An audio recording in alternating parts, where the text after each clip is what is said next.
ano po ang magandang negosyo sa year 2025? 'Di ba? Guys, eto. Bigyan ko lang kayo ng konting parang idea, or mas maganda kung mag-observe ka ngayon sa panahon ngayon, 'di ba? Actually guys, ang opinion ko sa business na magandang itayo for 2025 ay, para sa akin, halos lahat naman ng business ay maganda. Mapagkain man yan, or kung nasa food industry ka, or nasa apparel industry ka, or nasa mga technology industry ka, like yung mga computer, mga internet, mga mga online services, mga ganyan. Kasi ngayon guys, sa panahon ngayon guys, naranasan na natin yung pandemic, 'di ba? So, siguro talagang may purpose kung bakit nagkaroon ng pandemic. Kasi nung pandemic ay natuto tayo para mas lalo pa natin palawakin ang technology. At kung paano makakatulong ang technology sa atin, dahil nga bawal lumabas, hindi ba? So guys, kahit hindi na siya pandemic, ginagamit pa rin natin ang technology na ngayon. Alam nyo po ba guys, katulad ng mga Food Panda, mga Grab, 'di ba? Yung mga services like yung mga kunyari angkas, mga Grab car, 'di ba? Yung ganyan. So malimit na yung mga taxi, 'di ba? Usually ngayon, isang pindot na lang sa cellphone at meron ka ng service. Or isang pindot na lang sa cellphone, mamaya andyan na ang iyong pagkain. O 'di ba, ganun na kadali ngayon.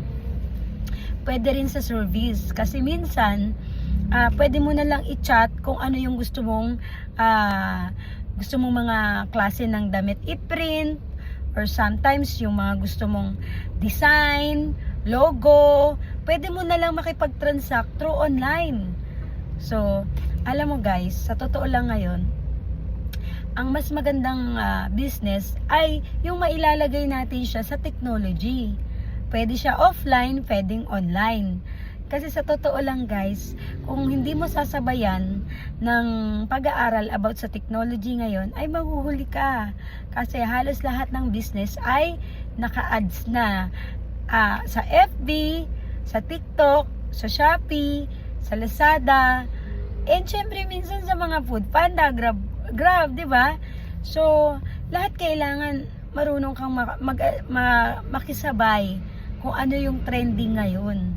Kasi kung hindi mo yan matututunan guys, mahuhuli ka, anong mangyayari? Kukunti lang makakakilala sa'yo. So, unlike kung nasa online siya, kahit hindi yan kalugar mo or nationwide, buong Pilipinas, makikilala ka at pwede kang bilhan. Pwede mo rin yan ipadala through JTND, mga courier, ganyan. Kaya guys, kung ako sa inyo guys, ang magandang negosyo ngayon ay yung pwede nyong ilagay sa ads, sa FB. Yung pwede nyong ilagay sa kahit anong platform ng technology, ng social media. Kasi guys, sa panahon ngayon, kailangan marunong kayong gumamit ng cellphone, gumamit ng computer, at syempre yung mag-edit ng mga video. Kasi diyan sa mga ganyang platform ay pwede kayong makabenta.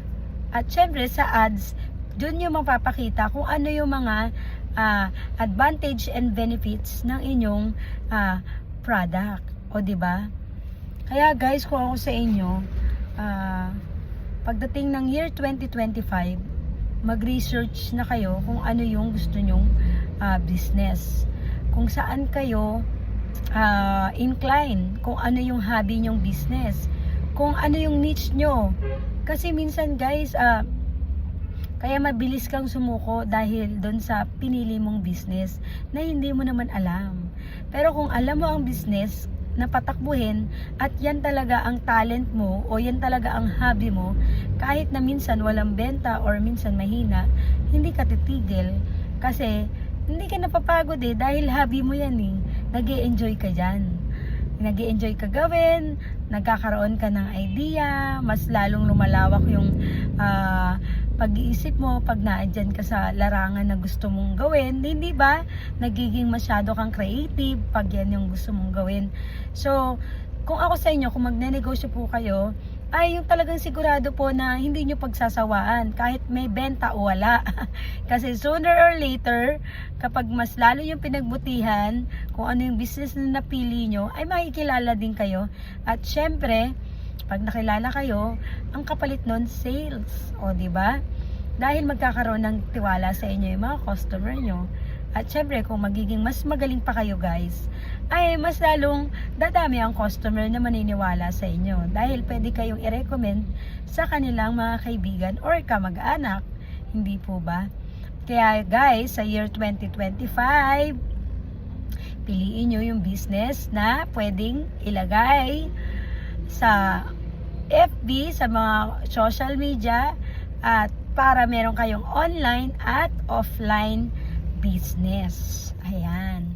Thank you so much sa pakikinig ninyo, at kung meron kayong reaction or comment, wag po kayong mahihiyang magsulat.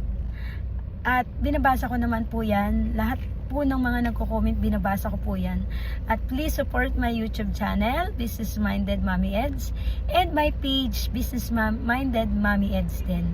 Thank you so much po sa panonood ng video, and God bless po.